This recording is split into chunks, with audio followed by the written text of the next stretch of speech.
after the recording in progress.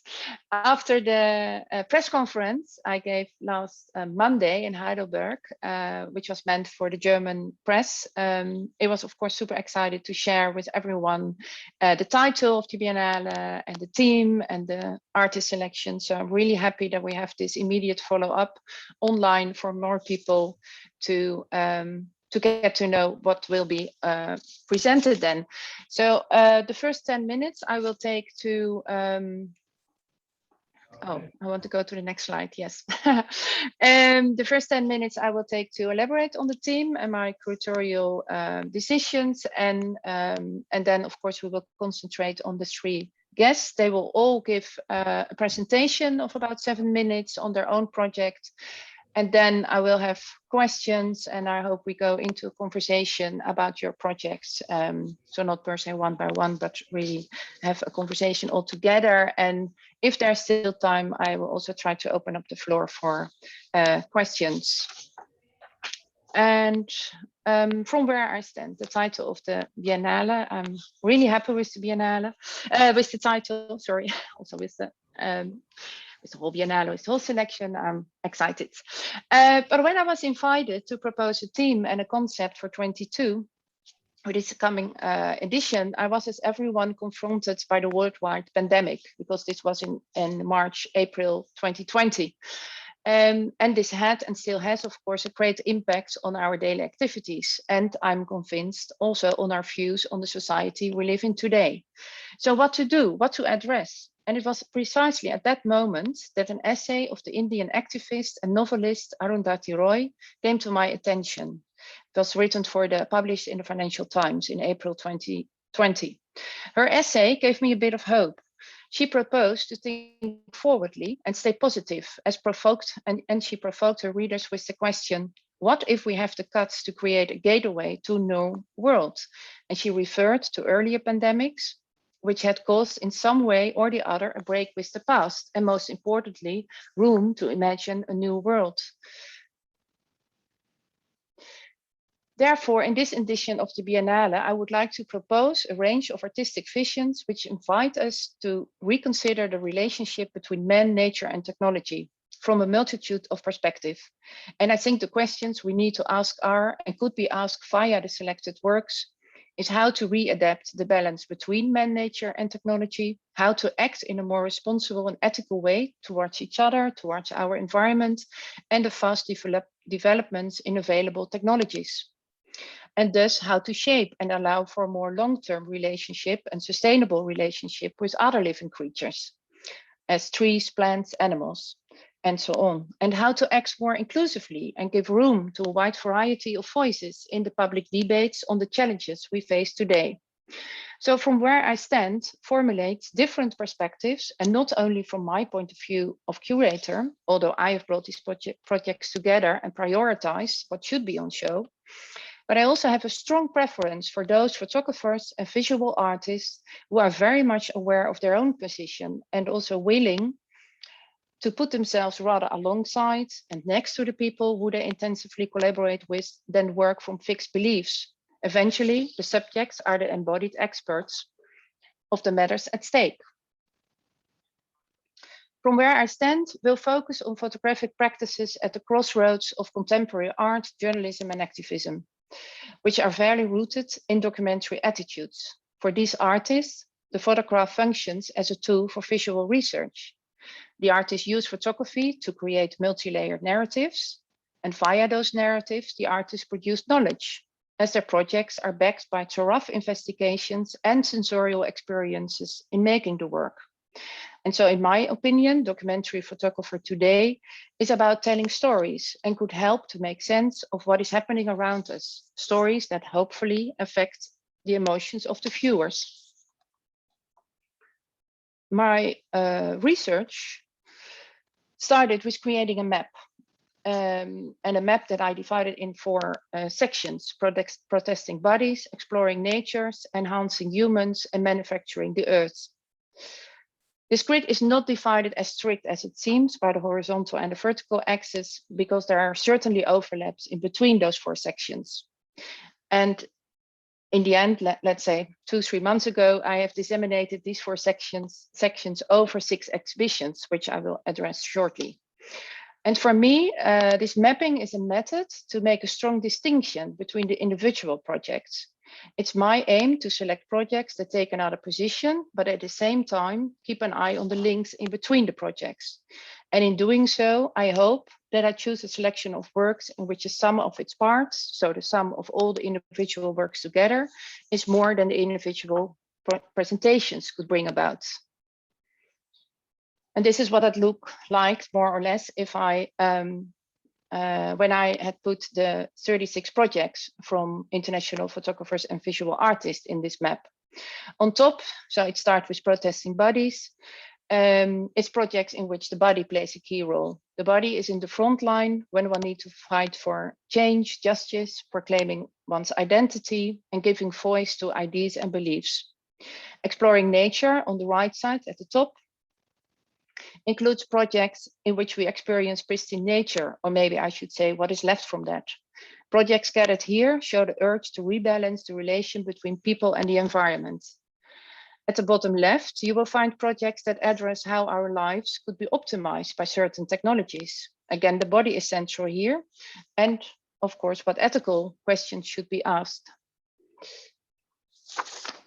And here you see, before I go to the last section, you see the next slide that shows how these artistic positions and projects have found their way into the 6 different exhibitions and the 6 titles of those 6 exhibitions in 3 different cities, Mannheim, Ludwigshafen, and Heidelberg.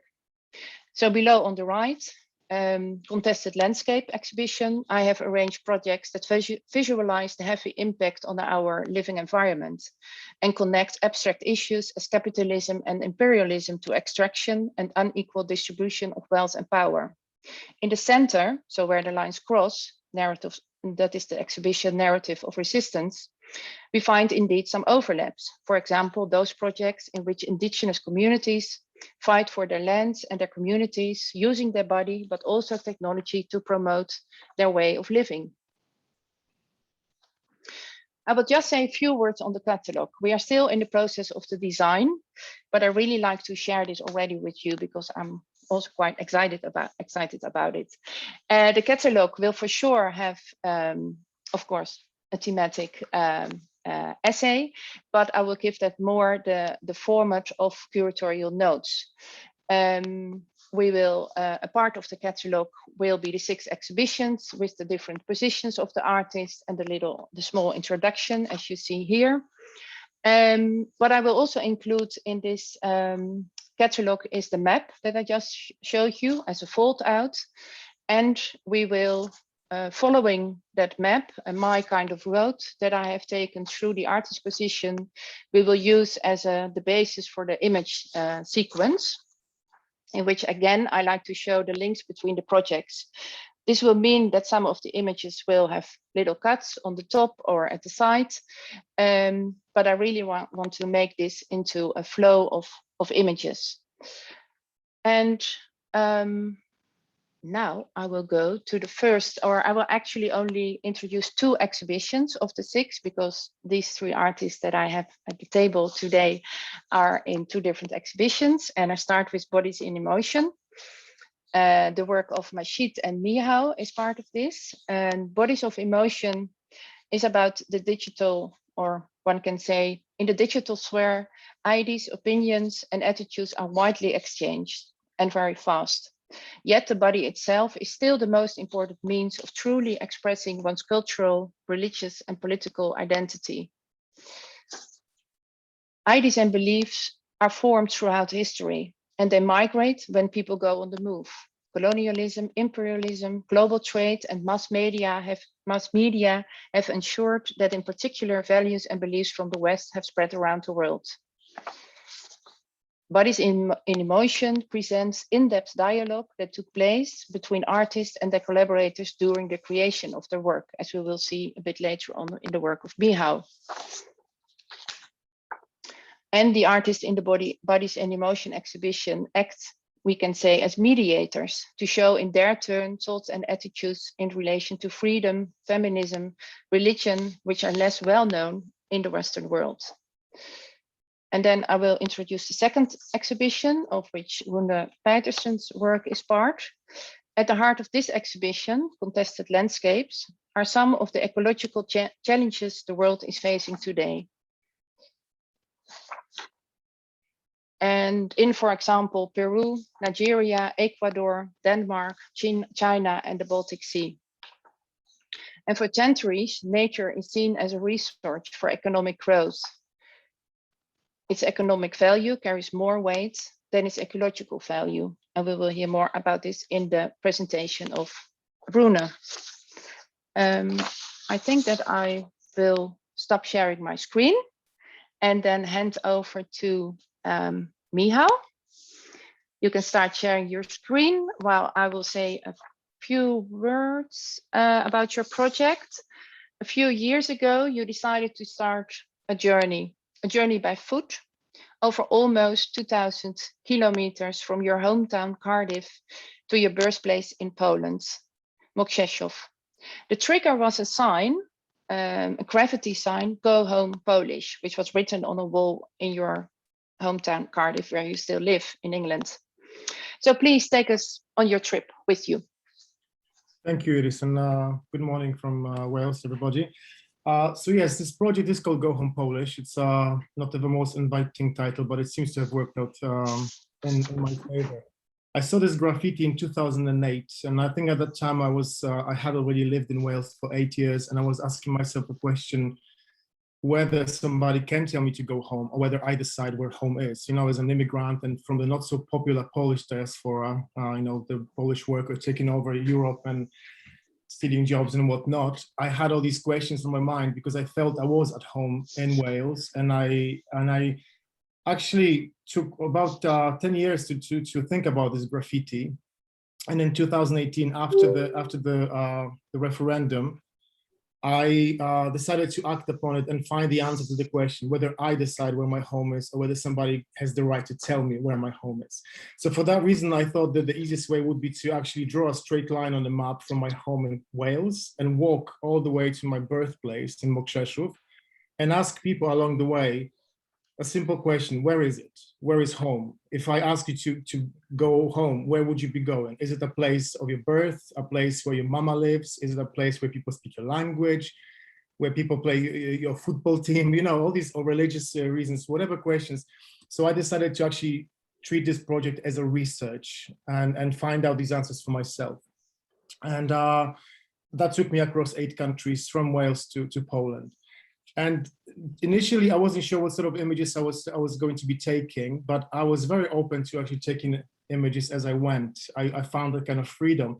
But it all started, of course, with Brexit and with a heavy narrative in the media about, I mean, it's a very negative kind of stream of information you get. You never get any good news. It's always about the immigrants do this, the immigrants do that, Germans are doing this, Czechs are doing that. You know, it's always nasty. So I was actually quite impressed with the response I got from people. And I was writing down stories or little things that people told me. As part of this project is photographic, but it's also more about what people told me along the way. So text is a huge, say, integral part of this project. And image is, stories like this of Celia, who went to a funeral after the Brexit referendum, and she was surprised that many of her colleagues actually were the Leave voters, and she was really upset. She told me that story. There was a lady I was staying at an Airbnb with, and that kind of feeling of not sure what you're mourning, if you're mourning your friend or if you're mourning your nation. And I found a lot of simple, profound interactions with people. And also, as I was walking, the landscape started giving me information. You know, when you walk alone for 3 months, at some point you interact with the landscape as your only companion, and you listen to it as if it's, you know, as if it is giving you all the information. And the symbols keep coming up. And one of the stories of, you know, Theresa May, that when somebody asked her in an interview what was the naughtiest thing she had done, and she was the prime minister at that time, and she said that the naughtiest thing she'd ever done probably was running through a field of wheat as a child. And then I was getting all this kind of dialogue with the landscape, which was for me quite playful, but also in many ways profound. And protesting bodies in motion, I used my own body for this project only because I wanted to give a face to the immigrant that you read about in the newspapers, because it's easy to say Polish do this, Dutch do that, you know, but I say I will not sign up to this collective umbrella term, because I am only Michał Iwanowski with this body, this face, this identity, national insurance number, and this is why how I want to be addressed. Then this is my position in this world comes from this entity. Therefore, I thought, let's just show this immigrant, give him a face, a name, and walk him through Europe so people can interact and confront this particular person rather than millions of numbers. We know what happens, you know, we lived, you know, not long ago through touring in Europe. We know what happens when we use big terms like you know, general kind of terms. So I decided to abandon this. And I left Britain on a ferry called Spirit of Britain, which again, I was actually planned to take this particular ferry just because I wanted to give myself a little send off. And this image I took in Calais, the only image I took actually in Calais, you know, where the jungle club camp used to be. And I found this beautiful poetry and the fact that between no man's land and everyone's land, a bird decides to build a nest, and this is the safest place right on the border. And I started looking to nature for ideas of, you know, what it means to belong. And at some stage of this project, I abandoned all the political debate about Brexit and Europe, and I actually started looking up. I generally try to look up into the universe and see, like, you know, we are part of something bigger. We spin on a rock through space at enormous speeds. We're all in this shit together. So I just saw myself as part of wherever you stand, you belong in a way. And in this image, as an immigrant, you know, I try to kind of blend in quite often. I'm going to show any of you who have an experience of being an immigrant in a country for a long time. You can be a good immigrant, you know, if you integrate and if you speak the language and if you're successful. So I was, again, playing with the idea of belonging, becoming part of this landscape as it embraces you as you walk through it. I was also working on the stereotypes of the Polish worker, which, you know, is quite prevalent, and the Polish plumber and Polish construction worker. So wherever I could find an object, I didn't carry any objects with me because I had a bag on my back. It was really heavy. So I would find things in landscape and perform. Let's say I have no performance training, but I just played on the stereotypes of the Polish worker here and there. Now this image is pivotal point in the project. It was actually bang in the middle of my journey, past Cologne, in a place called Olpe, when this is a lake in which a village had been submerged. There used to be a village there, and then a dam was built, and of course the village was flooded.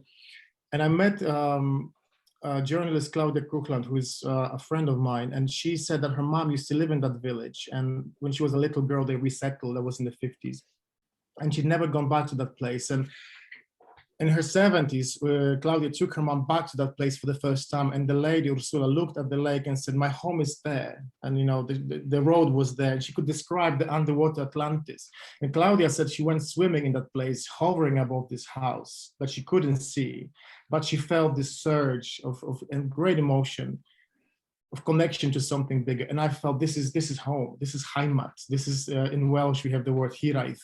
That's the unspeakable, untouchable. So I had to find that lake and swim in it as well to connect to that thing that divides us and really breaks people apart, and we all share it in a way. So that was the pivotal point. And then of course I was looking at historical aspects of it, you know, the vision of Europe before, and how I'm now walking freely through. There's only one sign, where before we had borders. Like, you know, people are getting killed on the Polish border between Belarus and Poland at the moment. In 20 years' time, that border might not exist. So it was that kind of connection to a wider history, and looking up, thinking like, you know, this is a process that should be predictable and we should be able to see through it. But eventually, I'm just about to finish this presentation, but eventually I made it to Poland, and I was finding that, you know, Polish right-wing government, which is absolutely atrocious, welcomed me. The country welcomed me with this European side leaning to the right, and I felt it profoundly, you know, painful in a way.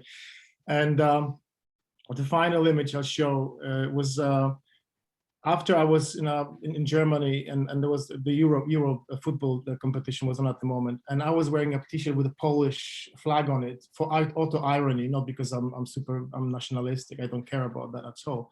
However, people who saw me in that place where they were watching football, I was doing some work and I wasn't watching it, but they were all huffing and puffing, looking at me with anger because Polish team were doing really badly. And almost like they were blaming me, like, you're wearing Polish t-shirt, what is wrong with your team? And then I felt like this weight that I carry with me wherever I go. So the next day as I was walking, I found this mesh and I thought I'm gonna squeeze into this to exercise this nationalistic demon and burden that's been given to me. Never, I was given it, never asked, you know.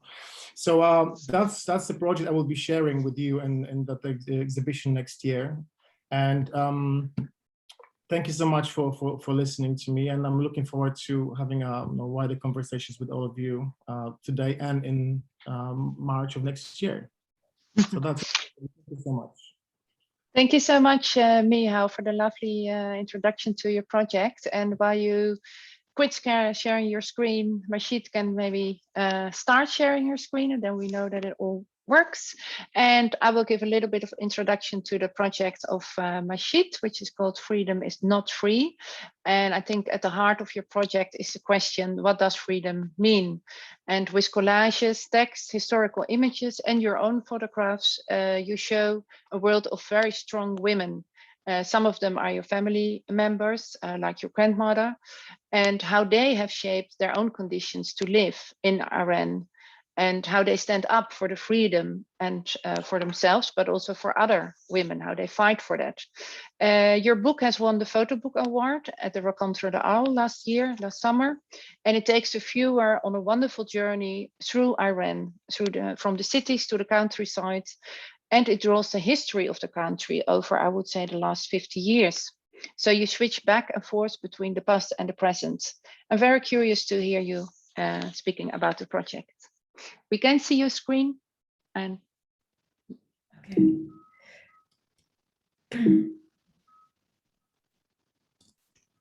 All right, thank you. I had some technical issues with putting on my audio. I hope you can all hear me. Yes. First of all, thank you, Iris, for inviting me for this. Sorry, again. Okay. So before I started this project, I had been working on activism, female activists in the Middle East, and the role of female activism and the role of their bodies within the context of political struggle. My work is very much documentary based, and for this project, it's quite a special project for me because it's the first project where I can really work on a personal level. Being able to travel to Iran for me was as if I was suddenly able to travel back to my my own past, my own memories, the things that the places and landscapes that I had I remembered from my childhood. But at the same time, it was a moment to reflect and question the way that the ideologies that I'm brought up with within the diaspora, and question my own ideas about the current situation, the political situation in Iran, and also be able to reconnect with the women that could have been part of my life, but I've been basically separated from. So some of the work that I'm doing here is really going to religious spaces, looking up places that have been that represent the revolution in Iran, and where the so to say revolutionary government expresses its ideologies. There are, I think it's very hard for me to really. I'm actually on purpose addressing many problems at the same time, because it was for me very difficult to distinguish the political from the personal, from the natural resources that are often the cause of many of the problems that we have. In many countries, it is because of the natural resources that the countries become evolve into a corrupt system. So, and at the same time, I was trying to look into the past, which the only way to look into the past is through existing images and archival images. So I was trying to visualize the world of in 5 different generations, and how the female image, the political situation has basically the female image against the political situation within these 5 generations have changed. And for me, it was really important to investigate this through images, because the image of the female image has changed quite a lot after 1979, which is the date of when the revolution began.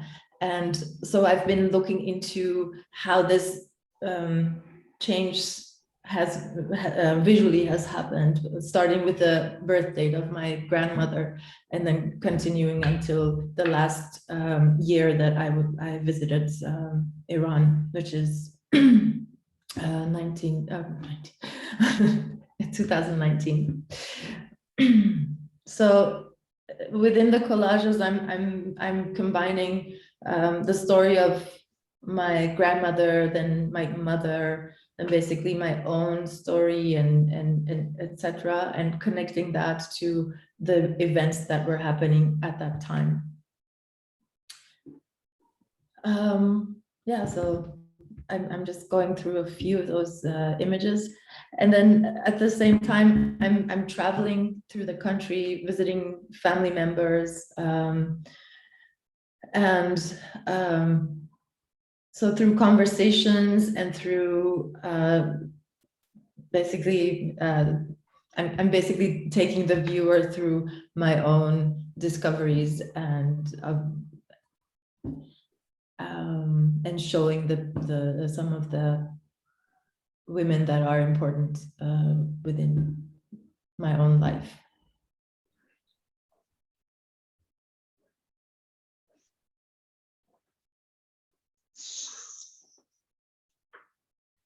I'm not sure if I already spoke long enough. No, you're fine. You're totally fine in time. But maybe I have a question. What made you start this project? What was really the trigger for you? Because there was another project just before this one. Maybe you can elaborate a little bit on that trigger point that really made you feel, okay, now I have to make this project, and also go from these more personal stories, of course. Well, I think for me, one of the reasons why I've been working on the topics around the region, and also about revolution and uprisings, was partially to figure out this tension between migration and resistance. When do you decide to migrate, and when do you decide to stay and fight? And it was a question that I've been playing with for a long time. Like, what would my life look like if I would grow up in Iran and try to make changes within the country, or try to basically personal processes of individual resistance and collective resistance. Those were the things I was interested in, and obviously all of this was a result of my own personal experience, and going back to those experiences was really important to me in order to find out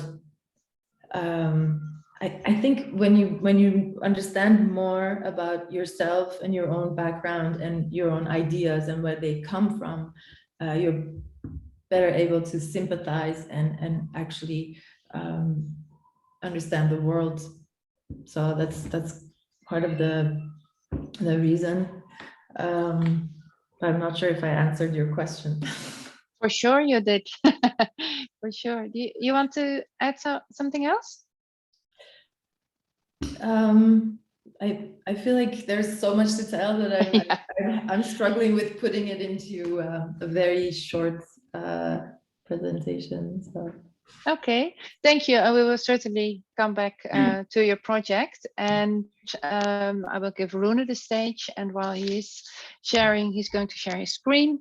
I'm sure I just make a little introduction. I think it's about a year ago, Rune, that we spoke about a project that was very closely bound to your roots and your family history in Denmark. And you told me this kind of weird story about a dune that is moving, and you will show it to us and you will explain more about it. And I was immediately intrigued, and you decided to go and research it. And now you're in the middle of the editing process of a visual essay that you will show at the Biennale, and that will be also the premiere of this project. So please go ahead and tell us everything about this moving dune. Thank you very much indeed. Thank you for having me, and thanks also for the great presentations that you just gave, Michał and Mashid. I hope I'm pronouncing that correctly. It's not only about one dune, though. I should mention, but it is a project that it's a project that I've sort of been, I guess, thinking about for 10-20 years or something like that, because it is about a part of Denmark where I'm from originally, which is very close to my heart. And while I was watching Michał's presentation, I was struck by the fact that this is actually, and I've mentioned this earlier, this is the only place that I call my home. So, yeah, I know the answer to that one. So anyway, in the very north of Denmark, there is this sort of long point. If you're familiar with the geography, you may know it. If not, it doesn't really matter.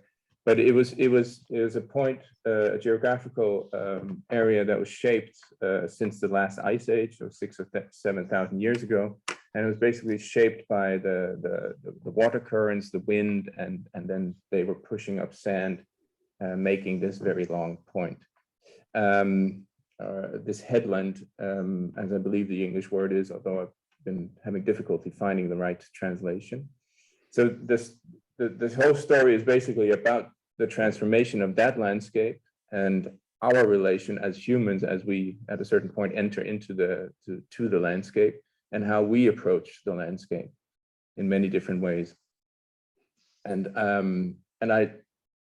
it struck me while I was researching it that many of the things that happens, I'll go through them in a minute, are similar to the way we now seem to be dealing with climate change on a much larger scale, of course.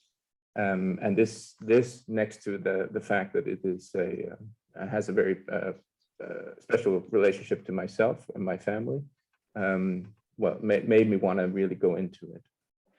And I started actually also, and I'm going to quote Mashid now, looking into the past and through in this case through maps. And also paintings and descriptions of the landscape from as far back as I could go. And I know Iris and I share a bit of a love for maps, so it was really nice to find that most of it is online, but also that you can't go much further back in terms of really descriptive maps, or at least the things that we now consider descriptive maps. 1430, 1450 is about the first ones that come into that when people start mapping, really, also of course connected to colonialism and sort of the outreach of Europe. The Dutch are then very present in map making, but and what struck me was that the name of the village where this sort of takes its outset in Mohadjerin, that village is featured on most of the first map. This is a map from 1500. And for what I would have thought was a very small village or sort of non-significant place, it actually has a place on these early maps. So I started looking into how this landscape had transformed and what the role of the village and the people in it had been. And as it turned out, I kind of knew this, but from the Ice Age, it developed, as I said, into sort of from sandy dunes, where plants and wildlife started to occur, and slowly over the course of a few thousand years, that settled and added an extra layer of a protective sort of fertile soil, and then lagoons grew and rivers and small wetlands and so forth. So it became a very fertile area. And then up through the early Middle Ages, people started settling there. And then at some point, they also started trading with each other, obviously, and the land was so rich, as it were, so that the cities grew, and this led to certain amounts of over extraction, basically. The cattle grew, or the cattle stocks grew. The need for building materials, a new lighthouse was put up in a nearby, somewhat larger city. So this whole sort of very early and very simple industrialization took place, and caused, or was part of a population expansion. So this led to over basically about 100 years or so, to an over extraction and an overuse of plants and the natural resources there, which quite quickly ate away at this protective fertile soil layer, which had been developed since the Ice Age. This in combination, it's a very complex story. I'm trying to run through it as quickly as possible. This in combination with the Little Ice Age, which is a phenomenon that happened worldwide, and was often depicted in European paintings through the 1500s, 1600s. So these two things combined, so one very sort of human induced landscape thingy, and then a larger climatological event, made that the sand that had been that was underlying the whole thing came up again to the surface, and during the course of the 15th, 16th, and 17th centuries started drifting, and this is the sand dune. So you imagine that the wind comes in from the west all the time, and normally then it takes the sand a little bit and it creates a large dune, which is then blocked by different sorts of vegetation. But the vegetation had been eaten away or chopped down or something like that. So the sand now just continues into the fields, into where it lays, and then dries out the fields. The fields become basically sand, and that then pushes further on. And over the course of a couple of centuries, these enormous sand dunes developed, which could be kilometers wide and more than 50 meters high, and started wandering, we say in Danish, over the country, and basically covering villages, homesteads, farms, fields, whatever. And so much so that the whole area impoverished, became literally covered in tons of sand. People had to move away from their homes. They were left with nothing. And yeah, even some villages were relocated several times in order to sort of escape the sand. So over the course of some 100 years, the whole area, going from being a very sort of fertile, prosperous place, became literally one big sort of desert area. Now, and then the king, who lived far away in Copenhagen, he tried to tell the peasants and the locals that you're not allowed, you shouldn't do that, and made laws against extraction of resources, et cetera, et cetera. But obviously, the peasants and the local people weren't that receptive to these laws, because that they impeded on their way of living, that they had known for centuries. This created poverty around this enormous area, and eventually, in the late 1700s, when we have also a new sort of scientific approach, the king, the government by then finally comes up with, okay, we're gonna try to deal with this this problem in a different manner. We're gonna try to be scientific about it. So certain dune wardens were engaged to try to experiment with different sorts of plants that could actually grow under these conditions and then hold onto the sand and perhaps bring it under control again. This resulted in more confrontations between the local populations, who were then forced to do the labor with planting these plants, and the dune wardens and the governments, etc. But in the end, about 100 years later, it actually had an impact. The sand was somewhat under control. Big plantations had been set up, and the sand didn't roll over the country anymore.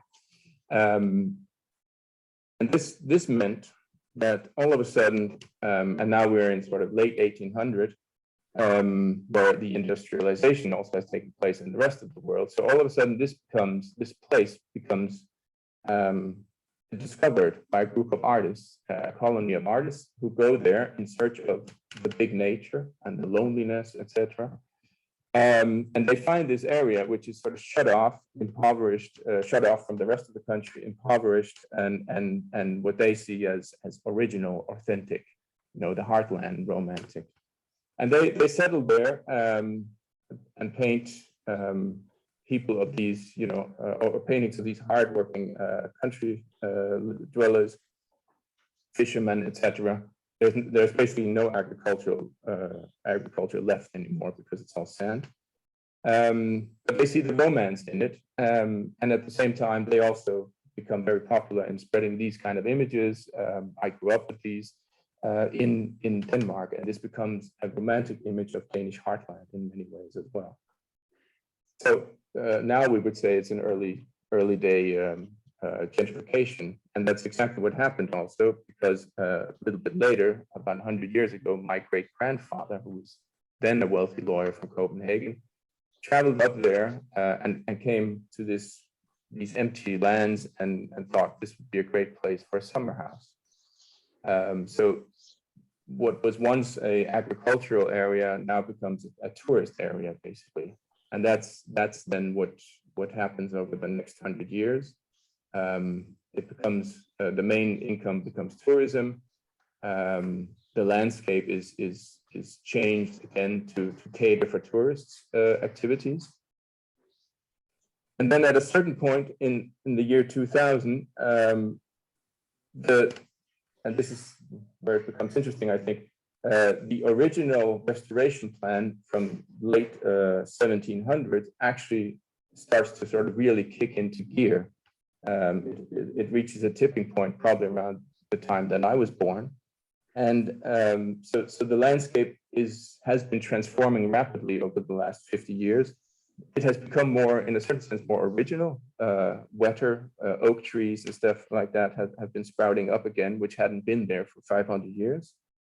And then the government starts to look at it and say, no, wait a minute, this can't be right. We need to restore the original landscape. Sorry, Yasmin, you're waving at me.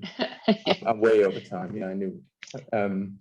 So anyway, now there's a restoration process going on where they're restoring the landscape back to the sand dunes, basically, because that is now the image that we have of the original landscape. So that was it. Sorry. Thank you so much, Rune, for your wonderful introduction to your project, and we certainly come back to this in the next about well, I think about 15 minutes or so. Yeah, thank you all again for your sharing your projects. And for me, I think what links these projects is that it's all stories that are quite personal. You all went, let's say, back to where you came from, back home. Even you also addressed this already in your introductions, and still they connect to much broader themes. Mashid already said, I didn't want to make a choice, to only talk about this or that, because there are many things that are connected, that relate to each other. And your projects are either about migration, political unrest, relationship to nature, of course, climate change, women's rights. But still, I think that from that very strong individual perspective, the stories resonate with the lives of others, of many, because also your projects all try to open up what is often invisible, and especially if we are here in photography, talking about this very direct manner of picturing the world around us. You all seem to succeed in making something visible, and that is then, I think, in all your three projects, a kind of conflict. It is this resistance versus migration that Mashid mentioned. The question about what is nature, what is authentic nature, what should we preserve, that Rune is at the heart of his project, and Michał, of course, about the kind of accepting each other, what is home, it's all stories that have a conflict in it.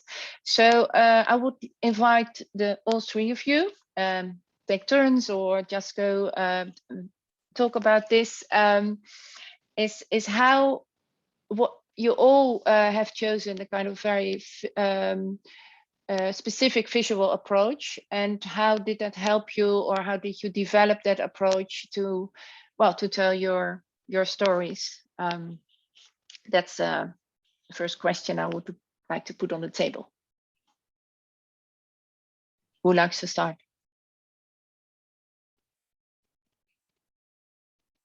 I think I can just mention that when I started making this work, and thank you so much for wonderful presentations, by the way, you guys, it was very fascinating to hear you. But for me, it was a matter of actually dropping preconceptions, because as a photographer, and when I was starting a project, I always expect myself to know the answers and to start the project knowing what I'm going to be doing, which is a strange thing to expect from yourself if you're going to undergo a process. So for me, once I let go of this kind of straitjacket expectation, that's when I started thinking and actually reacting. And I know, I can imagine that for both of you also, the process must have been similar, because you return somewhere that gives you, informs your actions, informs in my case, it was that kind of process. I was being told by the landscape, by the journey, by the people, what was actually the essence of the project. So for me, as soon as I let go of these preconceptions and expectations of myself, that's when I started actually thinking, looking, and absorbing. So that was a very organic process for me, quite an eye opener in a way, when you actually really start listening to yourself, and that's the liberation of the highest kind for me anyway. I'm not sure if I answered the question, but that was my thought on that. Yeah, for sure. And maybe it's then also good to elaborate on your answer immediately, because your work is installed like as a huge light box that shows the Instagram post, so your pictures with text. So maybe you can tell a little bit about how you came to that format. Absolutely. I can actually show a picture, because I forgot about this, but I had another picture in this. Briefly, I can show the light boxes. So when I was walking, I was documenting the journey through Instagram, because I felt this is the best way to open it up to conversation. People can participate, and that was my way of documenting things that happened. And in the end, apart from the images I took and the text and the videos, there's quite a lot of things that I'm showing in the original exhibition. The light box, which it starts on day one and ends it's 10 meters long. And I thought this is the best way to also use the new media. I use the Instagram, but actually take it outside of it. So I created this slide box that is the size of an iPhone. And it's a sequence of the posts that I was posting along the way, displayed as a one line. In this exhibition, in particular in Cult VR in Cardiff, it was actually broken into a U shape because of lack of space. But in Mannheim, we're going to be showing it, I'm assuming, as a one long line that actually takes you on that journey and requires that kind of investment of an energy to read. But I thought, if I made this effort to walk, people can make an effort to read. Very interesting. Hey, Mashid, maybe going to you in your the same question then about how to visualize what is invisible, this fight for freedom, and even also the historical part of it that you included. Can you elaborate a little bit on your visual approach that you in the end use for your project? I have to say that photographically, I was very much working intuitively, because it was really for me a visual exploration as well. And I was looking to how I react to certain scenes and how do I engage in some of the scenes. So partially it was very, very intuitive, but I feel like the process that was the rational side or the cognitive side of it was the selection process. And there I took a lot of time to really connect some of the work and try to see how images communicate with each other and next to each other. And that was also a very important part of the work, which is also why I chose to also present it as a book, in a book format with text. So for this project, I continued on the archival part, so to make collages. I did that in my previous project, but in a more abstract way, whereas now I was actually more trying to put in a kind of a fragmented story, kind of visualize something that had been locked up in my head and sort of make it more tangible. And that was really liberating for me in that sense, to be able to sort of see all these things that I've been fed in or like trying to imagine.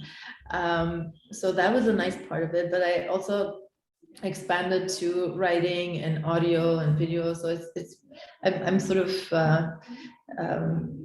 opening up different ways to visualize and experience.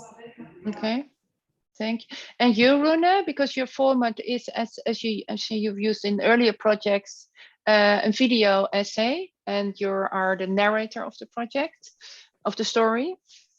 Yeah, I'm not trained as a photographer, so I think sometimes my approach is more from my painting days. But indeed, I kind of I've come to enjoy the format of telling a story, sort of very, very straightforward in a certain sense. And in this case, it's really trying to tell a story that goes way back and spans literally centuries and almost millennia.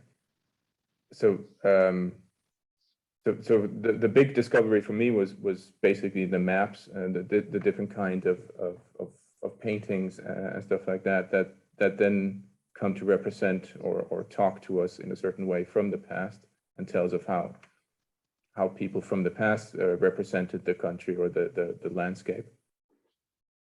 And then combining that with my own very sort of still video shots, where I try to not so much, I don't want it to be look, this is way back then, but just give an impression of the landscape as it unfolds today, and also the variety which is actually in it now because of all the different changes that has taken place.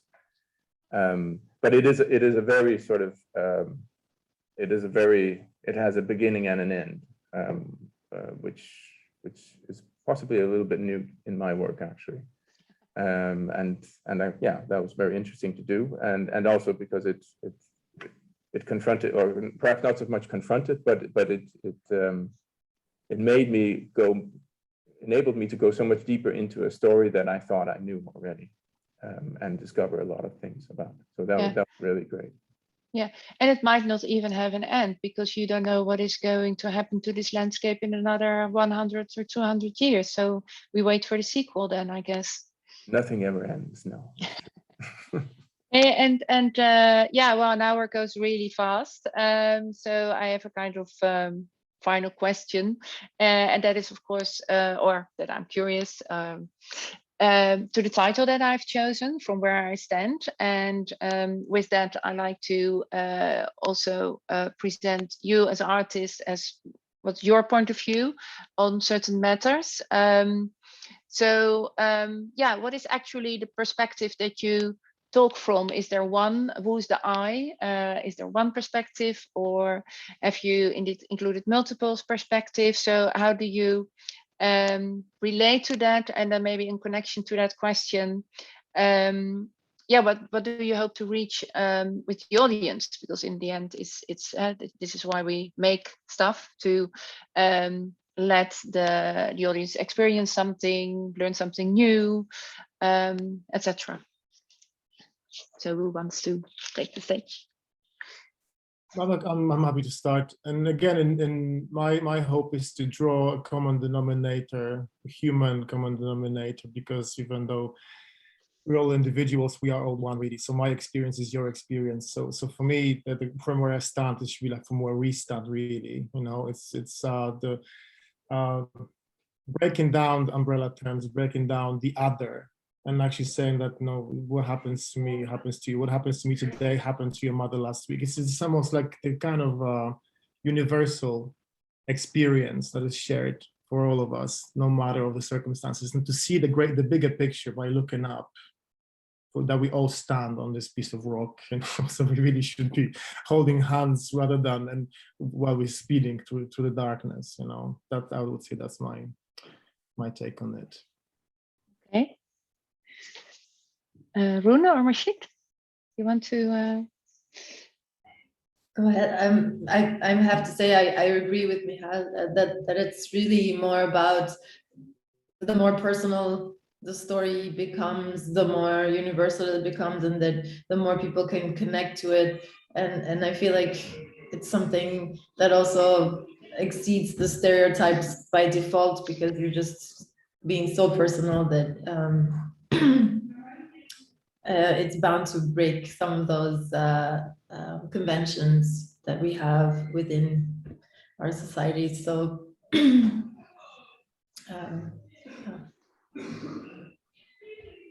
Okay, thank you. Well, perhaps I would just add that I actually came to think of this while doing it, but in this very specific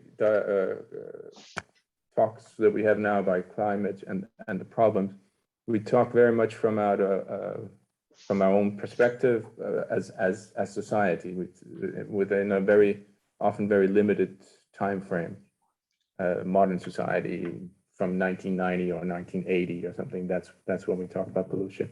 What I thought was interesting about this one is that it shows how we can also forget that some transformations have already taken place, and that yeah, maybe it can make us think differently if we look at an even larger time scale somehow, and realize that literally the sand under our feet is perhaps covering up on previous generations' lost places, or becomes a bit poetical now, but I think you know. Yeah, but that's a wonderful, let's say, statement, and for sure also connects to Michał's traces and also encounters, you know, because they were not only about that specific moment, but also had traces in history, like the example that you gave from the woman that lived in the village that's now covered in a lake. And for Mashid as well, you know, you on purpose, you went back like 40, 50, 60 years even in your work to also show how things came about. So thank you for this reflection. And also it's now more or less an hour ago that we started, so I am going to say some, no, I'm going to share one final slide with you, because good to get the dates again for everyone, and the opening date on a Friday in March. We will open all the shows during a whole weekend, what we call the opening weekend of the Biennale. I want to thank you all, Rune, Michał, and Mashid, for being with me in this Biennale Insights program. Thank you. Yes, and finally, I also like to thank you all, the four of you, very much for joining this digital event. So thank you, Iris, Rune, Michał, and Mashid, and we are very much looking forward to see you all, hopefully in person here. And yeah, today we addressed the very personal and at the same time universal questions of home and migration and resistance, and also the transformation of landscapes. And I think these are all issues that we also will address very intensively during the runtime of the Biennale, and that will be very interesting for all of us, I think. And for our German-speaking audience, I also want to announce the next digital event, which will be on the 16th of March. And there will be a conversation with Katja Stuke and Oliver Sieber about their project. They are just now developing as an extension of their Silk Road project. And they went here to Mannheim, and we'll give some inside views as well. And so you're very welcome to join all to this event. And now I close this session, and thank you all again to have joined us and being part of this. See you. Thank you so much. Thanks. Bye-bye. Bye-bye.